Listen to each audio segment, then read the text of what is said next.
सतपुड़ा के घने जंगल, ऊँघते अनमने जंगल, झाड़ ऊंचे और नीचे, झाड़ ऊंचे और नीचे, चुप खड़े हैं आंख मूचे, काश चुप पलाश चुप है और ये आकाश चुप है। सतपुड़ा के घने जंगल, ऊँघते अनमने जंगल। भवानी प्रसाद मिश्र ये कवि हैं इस कविता के, सतपुड़ा के जंगल। आज हम बात करेंगे उनकी कविता घर की याद। पहले आपको उनकी छोटी सी जीवनी बता दूं। उनका जन्म हुआ था 29 मार्च 1913 को होशंगाबाद में और उनकी मृत्यु हुई थी 20 फरवरी 1985 नरसिंहपुर में। ये दोनों ही जगह मध्य प्रदेश में आता है, हमारा मध्य प्रदेश। परंतु उनका कर्म क्षेत्र बहुत विस्तृत रहा। सुनेंगे बच्चों? गांधीवाद और गांधी दर्शन से इतना प्रभावित हुए कि उन्होंने एक विद्यालय खोला और उस विद्यालय में गांधी जी की विचारधारा के अनुसार अध्यापन करने लगे। वो गुलामी का दौर था तो उन्हें गिरफ्तार कर लिया गया 1942 में और 1942 से 1945 तक वे जेल में रहे और यहीं जेल में रहकर उन्होंने ये कविता लिखी, घर की याद। खैर वे 1945 में छूटे और छूटने के बाद वे महिला आश्रम वर्धा आ गए और वर्धा में काफी समय तक रहकर पढ़ाते रहे। 1932-33 में वे हमारे माखनलाल चतुर्वेदी जी से भी जुड़े और उनके कहने पर इन्होंने कर्मवीर और हंस जैसी पत्रिकाओं में छपते रहे। अज्ञेय ने जब दूसरा सप्तक निकालने की सोची तो पहले कवि बने हमारे भवानी प्रसाद मिश्र जी। उन्होंने चित्रपट मुंबई के लिए और चित्रपट मद्रास के लिए संवाद लिखे। बाद में उनका स्थानांतरण हो गया मुंबई, आकाशवाणी में प्रोड्यूसर के रूप में। उसके बाद दिल्ली चले गए। तो इस तरह से उनका कार्य क्षेत्र बहुत व्यापक रहा है। उनके पुत्र अनुपम मिश्र बहुत बड़े पर्यावरणविद हैं और उनकी एक किताब कि आज भी खरे हैं तालाब, ये अनुपम मिश्र जी की पर्यावरण के प्रति संवेदना को जाहिर करता है जो उन्हें अपने पिता से विरासत में मिली। भवानी प्रसाद मिश्र जी स्वयं भी एक उम्र के बाद सिर्फ खादी पहनते रहे। सादा जीवन उच्च विचार, ऐसे थे हमारे भवानी प्रसाद मिश्र।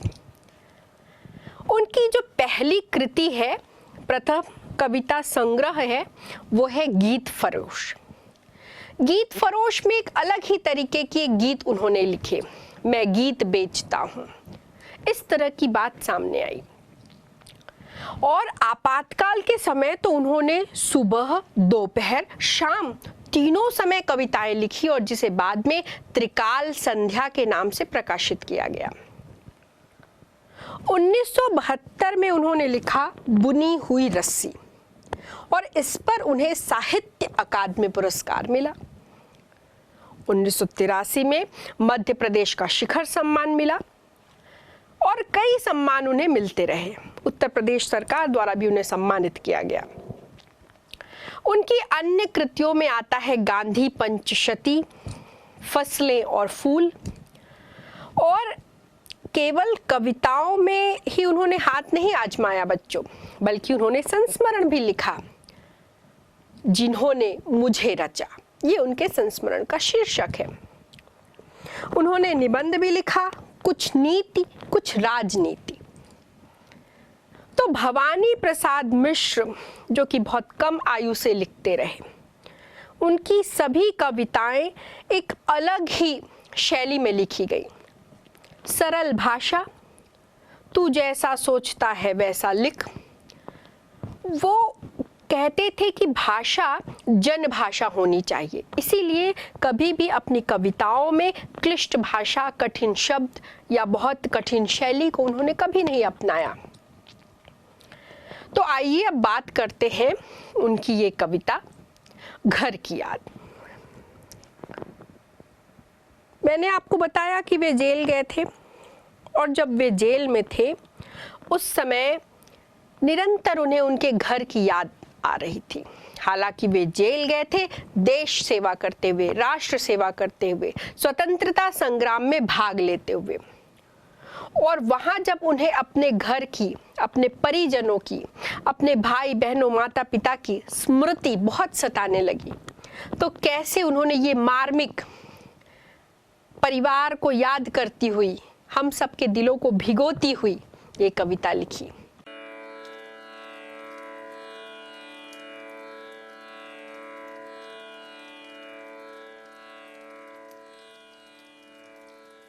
आज पानी गिर रहा है, बहुत पानी गिर रहा है, रात भर गिरता रहा है, प्राण मन घिरता रहा है।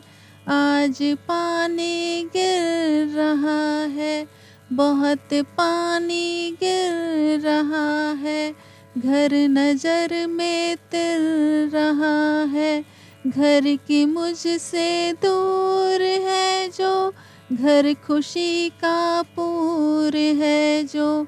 आज पानी गिर रहा है, बहुत पानी गिर रहा है। घर की याद। आपको आपके घर की याद कब आती है?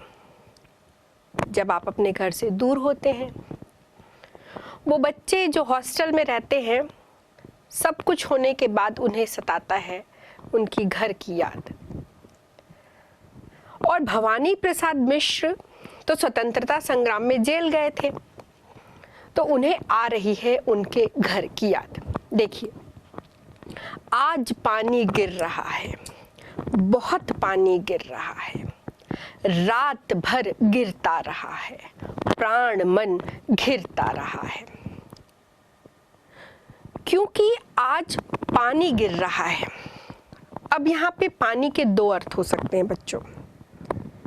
पहला तो सावन का महीना है और झड़ी लगी हुई है और पानी रात भर गिरता रहा है, और दूसरा कि कवि की आंखों से रात भर अपने परिवार वालों को याद करके पानी गिरता रहा, अर्थात अश्रु की धारा बहती रही। इन दोनों अर्थों में जो पानी है वो उनकी घर की याद से जुड़ा हुआ है। आज पानी गिर रहा है, बहुत पानी गिर रहा है, रात भर गिरता रहा है, और ये जो रात भर आंसू बहते रहे और पानी गिरता रहा है, उससे प्राण मन घिरता रहा है। बार बार उनके प्राण, बार बार उनका मन उन यादों में घिर जाता था। और बहुत पानी गिर रहा है, साधारण पानी नहीं है कि जिसे हम भूल जाएं, कि खोए ना, बल्कि बहुत पानी गिर रहा है और घर नजर में तिर रहा है। यहाँ पे तिर रहा है का अर्थ है तैर रहा है। घर नजर में तैर रहा है, अर्थात बार बार घर की स्मृतियां, घर की यादें और घर की तस्वीर आंखों में तैर रही है। कौन सा घर? घर की मुझसे दूर है जो, घर खुशी का पूर है जो। वो घर मुझे बार बार याद आता है जो मुझसे दूर है। जब तक हम घर में होते हैं हम घर का महत्व नहीं समझते, लेकिन जब घर से दूर हो जाते हैं तब हमें घर का महत्व समझ आता है। घर की मुझसे दूर है जो, और घर खुशी का पूर है जो। वो घर जो खुशी से भरा पूरा है, वो घर जो हमारी खुशियों का स्रोत है, वो घर मुझे याद आ रहा है, अर्थात कवि भवानी प्रसाद मिश्र को याद आ रहा है। घर की घर में चार भाई, मायके में बहन आई, बहन आई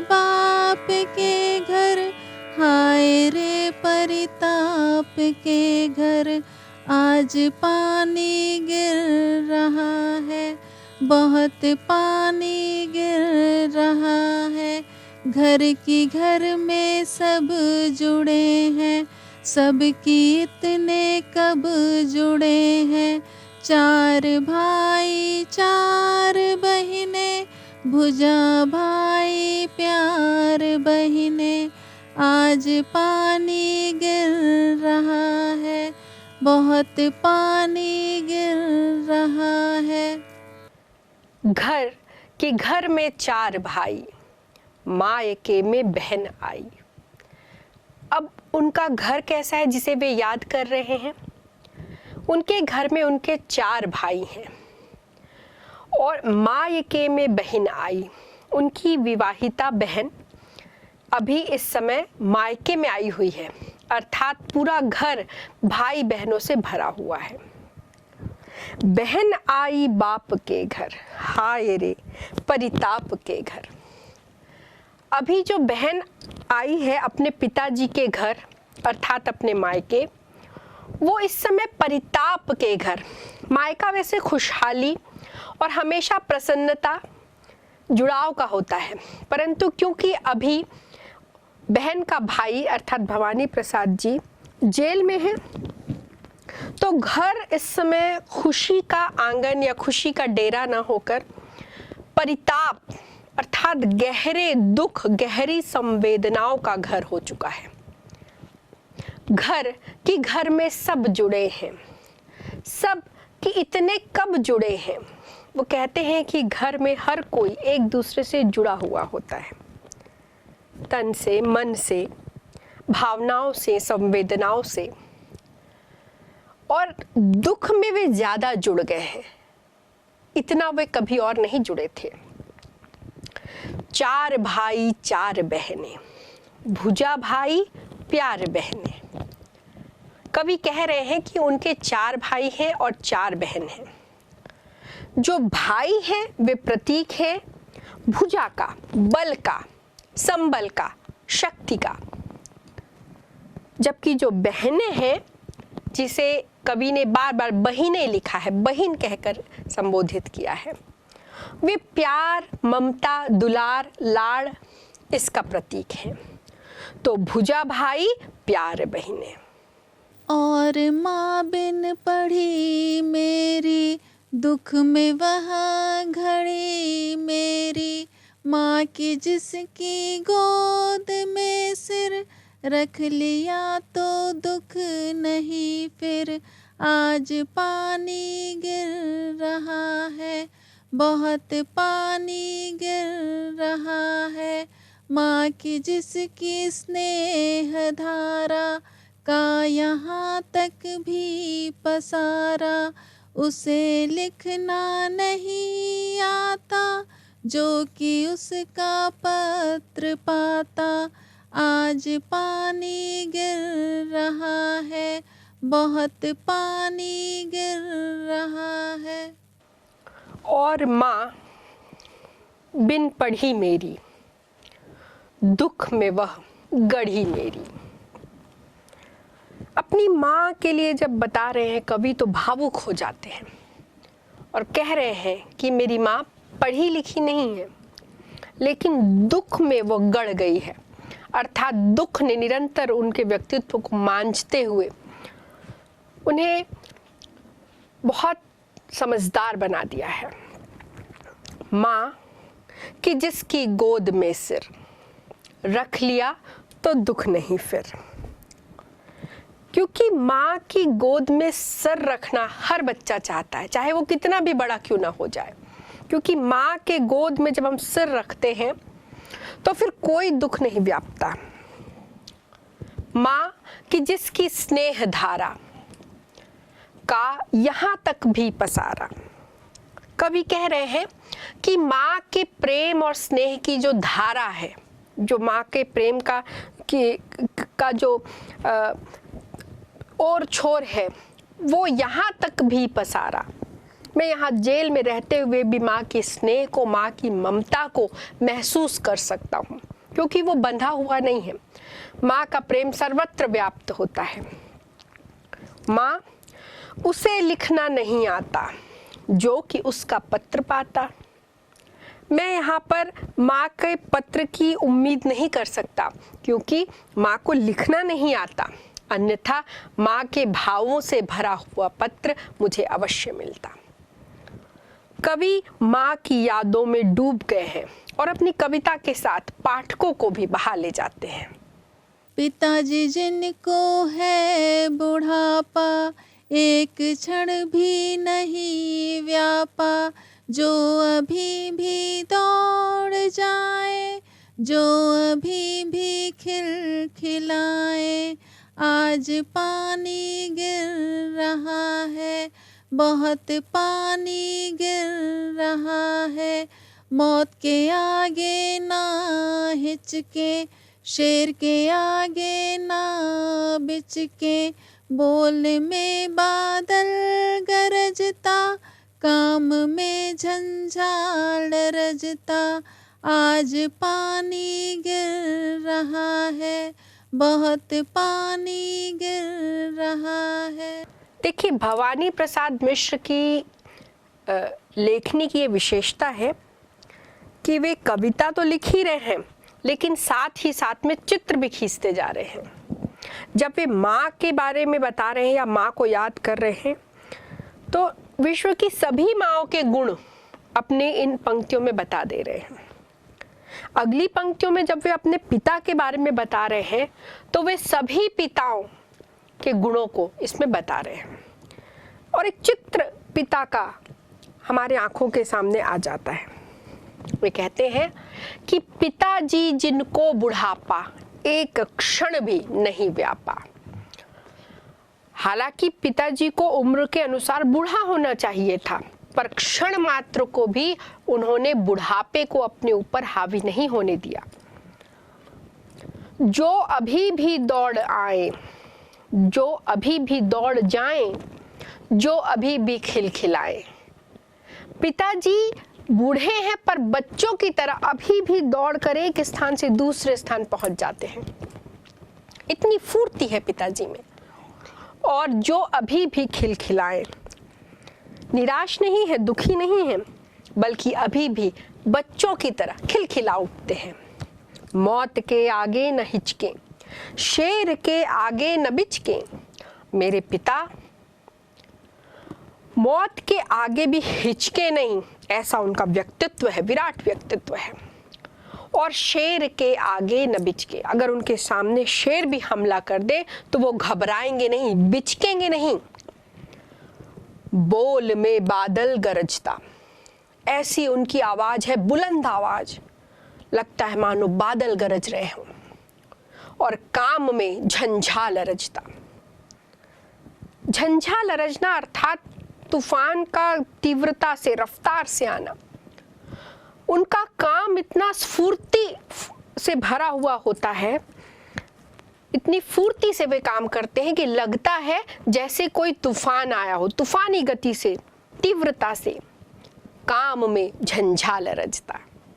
आज गीता पाठ करके, दंड 260 करके, खूब मुगदर हिला लेकर, मूठ उनकी मिला लेकर। आज पानी गिर रहा है, बहुत पानी गिर रहा है, जबकि नीचे आए होंगे, नैन जल से छाए होंगे। हाय पानी गिर रहा है, घर नजर में तिर रहा है। आज पानी गिर रहा है, बहुत पानी गिर रहा है। पिताजी आज गीता पाठ करके, दंड 260 करके। कवि के जो पिता हैं उनके व्यक्तित्व को बताने के बाद वे बता रहे हैं कि उनके पिता एक धार्मिक व्यक्ति हैं और रोज गीता का पाठ करते हैं। उसी तरह आज भी उन्होंने गीता पाठ किया होगा। दंड 260 करके। पिताजी नियमित कसरत करते हैं, व्यायाम करते हैं, तो आज भी उन्होंने रोज की तरह 260 दंड लगाए होंगे, उठक बैठक की होगी। खूब मुगदर हिला लेकर, मूठ उसकी मिला लेकर। मुगदर आपने देखा होगा, जो पहलवान लोग जिससे दंड करते हैं, एक उनका दंड व्यायाम करने का ही एक औजार होता है। तो वो मुगदर जो है गदा की तरह दिखता है कुछ कुछ, उसको पिताजी ने खूब हिलाया होगा और मूठ उनकी मिला लेकर, मूठ अर्थात उसका हत्था जो होगा उसको बराबर से पकड़कर उन्होंने मिलाया होगा। जबकि नीचे आए होंगे, नैन जल से छाए होंगे, पर व्यायाम करते समय, पूजन करते समय भी पिता को निरंतर मेरी याद आती रही होगी, जैसे मुझे उनकी याद आ रही है। और ऊपर से व्यायाम करके जब वे नीचे आए होंगे तो उनकी आंखों में जल अर्थात अश्रु भरे होंगे। हाय पानी गिर रहा है, घर नजर में तिर रहा है। कवि कह रहे हैं कि हाय, विस्मय से, दुख से वे कह रहे हैं, हाय पानी गिर रहा है, मेरी आंखों से गिर रहा है, पिताजी की आंखों में भरा हुआ है, और सावन के महीने में धरती पर भी पानी गिर रहा है।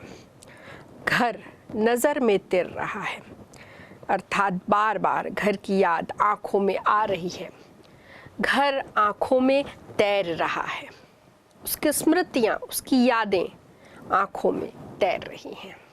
चार भाई चार बहिने, भुजा भाई प्यार बहिने, खेलते या खड़े होंगे, नजर उनको पड़े होंगे।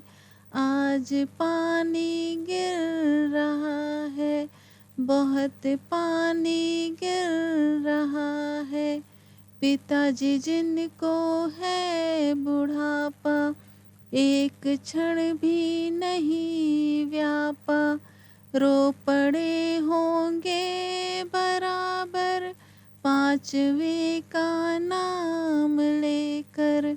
आज पानी गिर रहा है, बहुत पानी गिर रहा है। देखिए, भवानी प्रसाद मिश्र की विशेषता है कि वे जैसे कहते हैं, बात करते हैं, वैसे ही वे कविता करते हैं। उनके लिए कविता कुछ अलग चीज़ नहीं है जिसके लिए किसी अलग विधा, अलग शैली, अलग विशेषणों का वो प्रयोग करें। इसलिए उनकी कविताएं सरलता से ज़बान में आ जाती हैं और किस तरह कड़ी से कड़ी जोड़ते हैं, ये उनकी विशेषता है।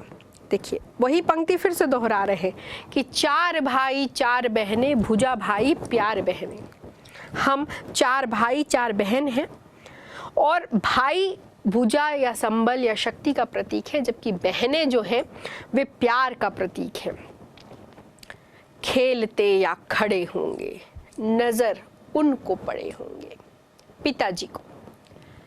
चारों भाई बहन खेलते हुए या हो सकता है खड़े होंगे, नजर उनको पड़े होंगे, पिताजी को इस तरह दिखाई दिए होंगे। कौन पिताजी? फिर कड़ी से कड़ी जोड़ रहे हैं कि पिताजी जिनको बुढ़ापा एक क्षण भी नहीं व्यापा, वो मेरे पिताजी जिनको एक क्षण के लिए भी बुढ़ापे ने घेरा नहीं है। आज भी वे उतने ही जागरूक हैं जितनी युवावस्था में थे, फिर भी रो पड़े होंगे बराबर, पांचवे का नाम लेकर। आज मेरे पिताजी पांचवें बच्चे का नाम लेकर रो पड़े होंगे, जो हमेशा मजबूत रहते हैं, जो शेर से भी नहीं डरते, जिनको बुढ़ापे ने नहीं घेरा, आज वो पांचवें का नाम लेकर रो पड़े होंगे। पांचवा अर्थात स्वयं कवि, जो इस समय जेल में है। उन्हें ऐसा आभास हो रहा है कि पिताजी जब चार भाई और चार बहनों से भरे पूरे घर को देख रहे होंगे, तो पांचवे को अर्थात स्वयं कवि को याद करके रो पड़े होंगे। पांचवा मैं हूँ अभागा, जिसे सोने पर सुहागा, पिताजी कहते रहे हैं, प्यार में बहते रहे हैं। आज पानी गिर रहा है, बहुत पानी गिर रहा है। आज उनके स्वर्ण बेटे लगे होंगे उन्हें हेटे, क्योंकि मैं उन पर सुहागा बंधा बैठा हूँ मैं अभागा।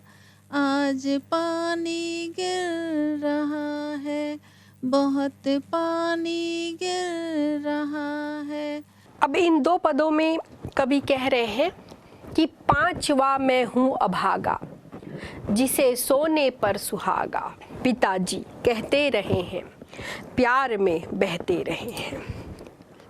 कवि कह रहे हैं कि जो पांचवा जो बच्चा है जिसे पिताजी याद करके रो रहे हैं, वो मैं हूँ अभागा। अभागा इसलिए क्योंकि अभी पिताजी के पास नहीं हूँ, इसलिए क्योंकि मेरे कारण पिताजी की आंखों में आंसू आए।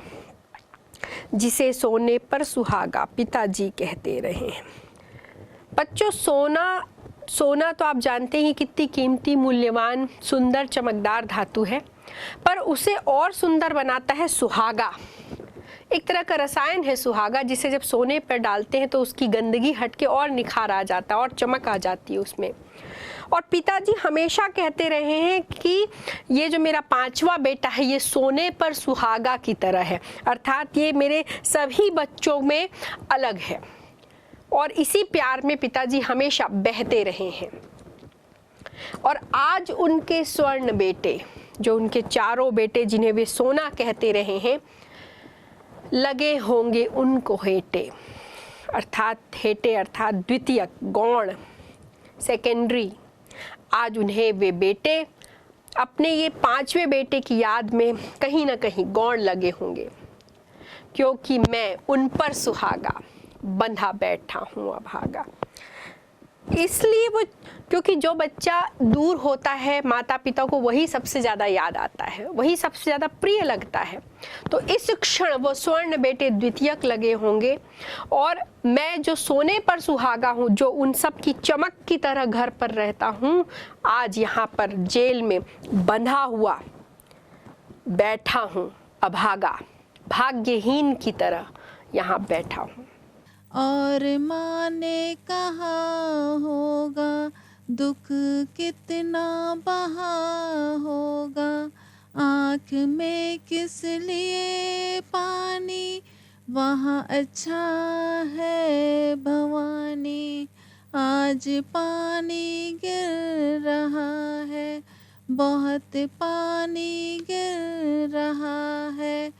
वह तुम्हारा मन समझ कर और अपनापन समझ कर गया है, सो ठीक ही है, यह तुम्हारे लीक ही है। आज पानी गिर रहा है, बहुत पानी गिर रहा है। आगे के दो पदों में कवि कह रहे हैं कि और माँ ने कहा होगा दुख कितना बहा होगा।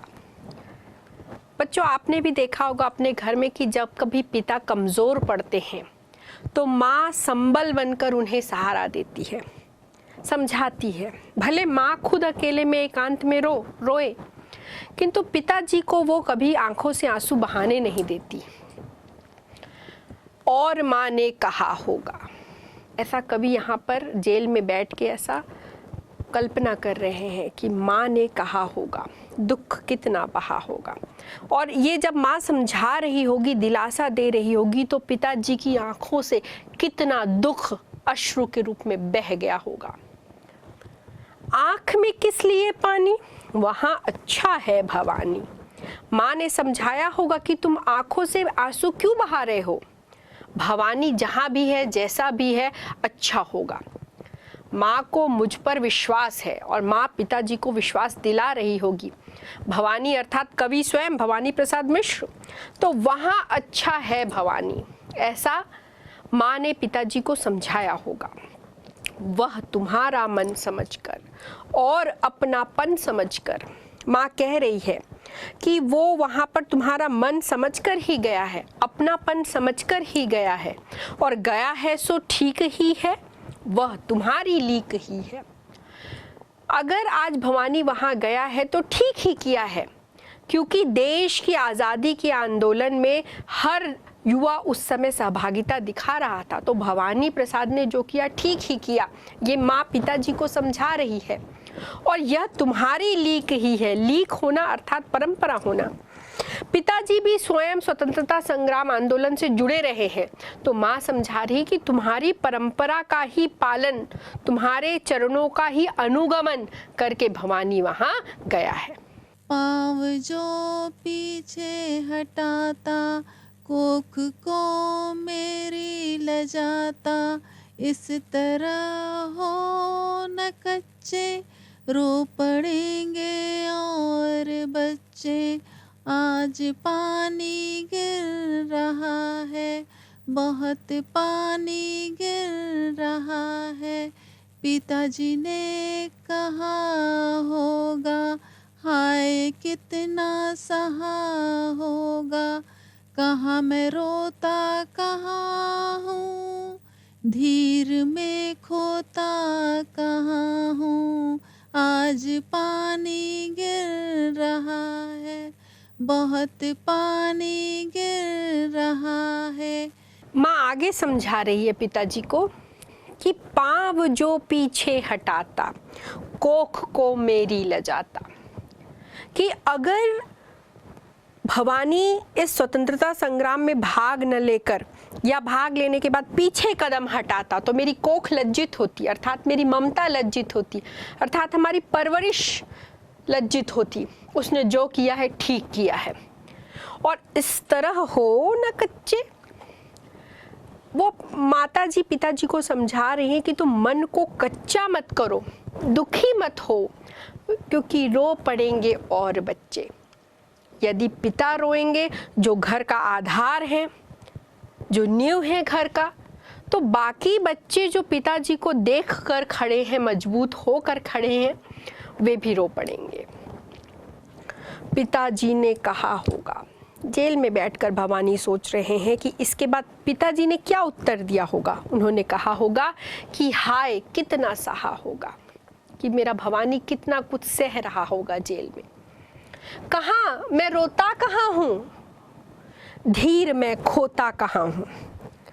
पिताजी कमजोर पड़ गए होंगे थोड़े देर के लिए और कहा होगा कि कहाँ मैं रो कहाँ रहा हूँ, मैं धीरज कहाँ खो रहा हूँ।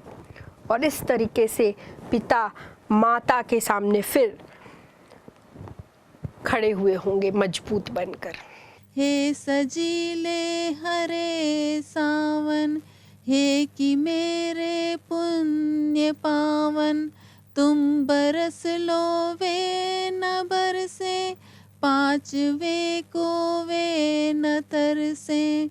आज पानी गिर रहा है, बहुत पानी गिर रहा है, मैं मजे में हूँ सही में, घर नहीं हूँ बस यही है, किंतु यह बस बड़ा बस है, इसी बस से सब विरस है।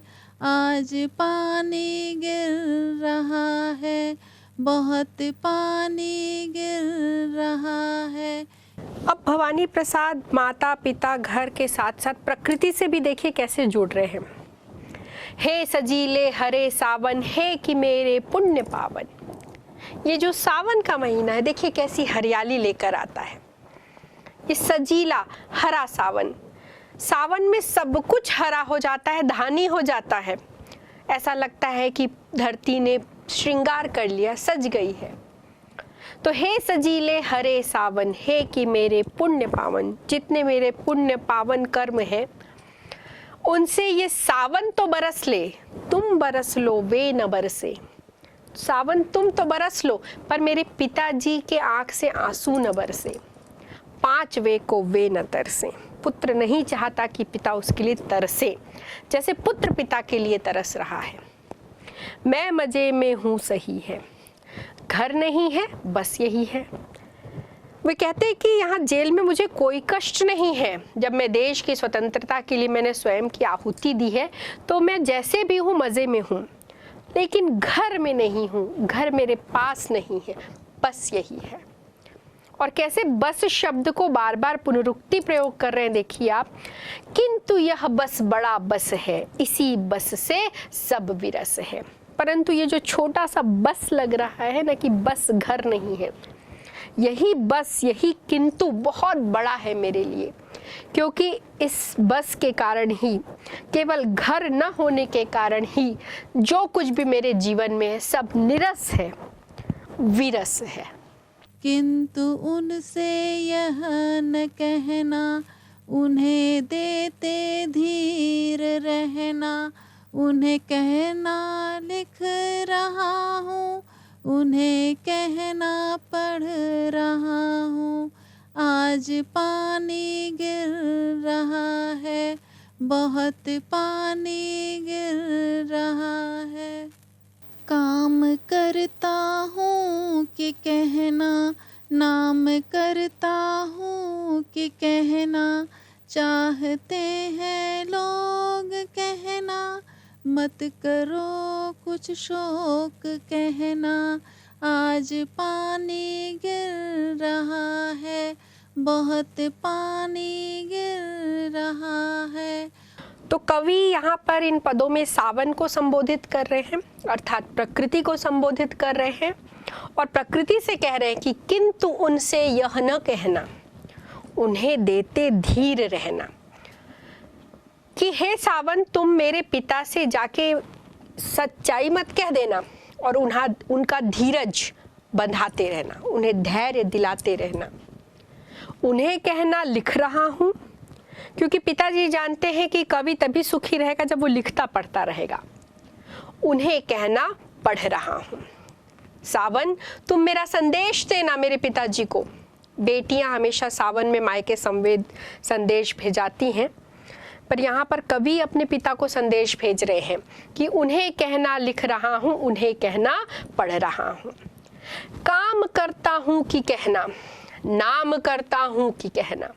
कह देना पिताजी से कि यहाँ मैं रहकर खूब काम कर रहा हूँ और पिताजी का नाम रोशन कर रहा हूँ। इस देश की लड़ाई में, स्वतंत्रता की लड़ाई में जिसने भी अपने प्राणों की आहुति दी, उसने वास्तव में अपना नाम किया। चाहते हैं लोग कहना, मत करो कुछ शोक कहना। पिताजी को बता देना कि यहाँ मुझे सब बहुत चाहते हैं, बहुत प्रेम, बहुत स्नेह करते हैं, ताकि पिताजी को संबल मिले।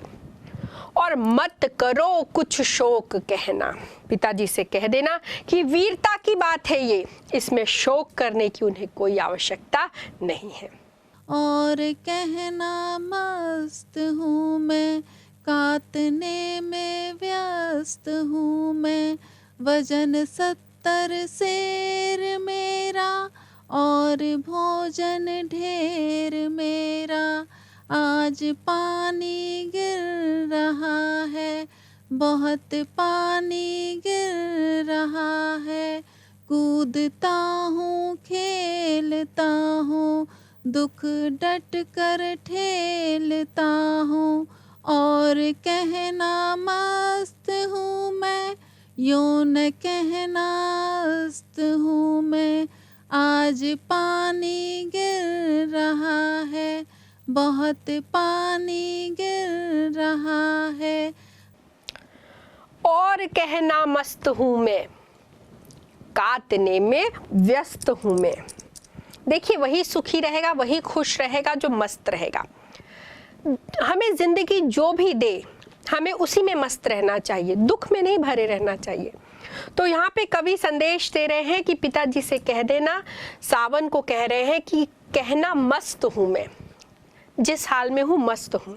और काटने में व्यस्त हूँ मैं, यहाँ पर सूत काटने की बात वो कह रहे हैं, क्योंकि गांधी जी का प्रतीक है चरखा और जेल में रहकर भी वे सूत काट रहे हैं, तो कह रहे हैं मैं काटने में व्यस्त हूँ। वजन 70 सेर मेरा और भोजन ढेर मेरा।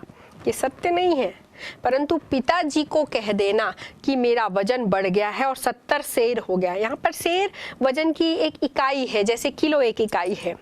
तो मेरा वजन एक हृष्ट पुष्ट युवा लड़के की तरह है और मेरा और भोजन ढेर मेरा। कह देना पिताजी से मैं ढेर सारा भोजन खा रहा हूँ, कूदता हूँ, खेलता हूँ, दुख डट कर ठेलता हूँ। कवि कह रहे हैं कि बता देना मैं यहाँ खूब खेलता कूदता हूँ, खूब व्यायाम करता हूँ और जो मुझ पे विपदा आई है, दुख आए हैं, उन्हें मैं ठेलता हूँ, अर्थात अपने से दूर हटाता हूँ, परे हटाता हूँ, दुख से घिरा नहीं रहता। और कहना मस्त हूँ मैं, यो न कहना अस्त हूँ मैं। पिताजी से कह देना कि मैं मस्त हूँ, इस तरह मत कह देना कि मैं अस्त हूँ। जिस तरह सूर्य का अस्त होता है और फिर सूर्य विलीन हो जाता है, ऐसे मत कह देना कि मैं अस्त हो रहा हूँ, बल्कि कह देना कि मैं मस्त हो रहा हूँ। यहाँ पर पुत्र और पिता की देखिए, ज़्यादातर पिता और पुत्र आपस में बात नहीं करते, पर कितने गहरे वे जुड़े होते हैं एक दूसरे से, कि यहाँ पर पुत्र चिंतित है कि मेरे पिता मेरे लिए रो रहे होंगे, मेरे लिए चिंता कर रहे होंगे, और पुत्र को पिता की इतनी ज़्यादा चिंता है कि कह रहे हैं कि मेरी सच्चाई न बताना, बल्कि उनसे झूठ कह देना कि मैं जो हूँ, जैसा हूँ, व्यस्त हूँ, मस्त हूँ। हाय रे ऐसे न कहना है कि जो वैसा न कहना, कह न देना जागता हूँ, आदमी से भागता हूँ। आज पानी गिर रहा है, बहुत पानी गिर रहा है, कह न देना मौन हूँ मैं, खुद न समझूं कौन हूँ मैं।